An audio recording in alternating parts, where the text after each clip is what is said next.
ಕಾಮನಗೂಡಿ ಶ್ರೀನಿವಾಸ್ ಸರ್ದು ಇನ್ನೂ ಹಳೇದು ಅವ್ರದ್ದೆಲ್ಲ ಗಾಯಕಿ ಬಗ್ಗೆ ಹೇಳ್ತಾ ಇದ್ರು, ಖರಜ್ ಪ್ರಾಕ್ಟೀಸ್ ಮಾಡುವಾಗ ಹೇಳ್ತಾ ಇದ್ರು, ಆ ಶುದ್ಧತೆ ಬಗ್ಗೆ ಬಂದಾಗ ಹೇಳ್ತಾ ಇದ್ರು.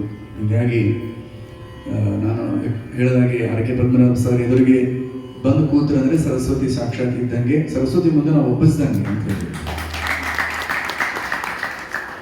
ಏಕೆಂದರೆ ಆ ಒಂದು ಸಾಧಕರು ಎದುರುಗಡೆ ಬಂದಾಗ ಅದು 30-40 ವರ್ಷದಿಂದ ನಮ್ಮ ಗುರುಗಳು ಇನ್ನೂ ಹೇಳಿದ್ದು ಅಥವಾ ರಾಜ್ಗುರು ಸರ್ ಎದುರಿಗೆ ಭೇಟಿಯಾಗಿದ್ದು ಅದೆಲ್ಲ ನೆನಪಾಗುತ್ತೆ. ಈ ಕಾಲನೇ ಬೇರೆ, ಈಗೆಲ್ಲ ವ್ಯೂವರ್ಸ್ ಕಾಲ, ಯೂಟ್ಯೂಬ್ ಕಾಲ.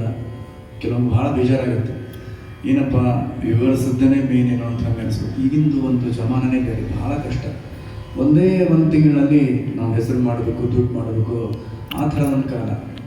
ನಮಗೆ ಇಲ್ಲ, ಎಷ್ಟು ಸಲ ಹಾಡಿದ್ರು ಇಲ್ಲೋ ಇನ್ನೂ ಸ್ವಲ್ಪ ಪ್ರಾಕ್ಟೀಸ್ ಮಾಡಿ ಯಾಕೆ ನೋಡಂತ ಎಷ್ಟು ಸಲ ಹಾಡು ತೋರಿಸಿದ್ರು ನಮ್ಮ ಗುರುಗಳು ಬಟ್ಟೆ.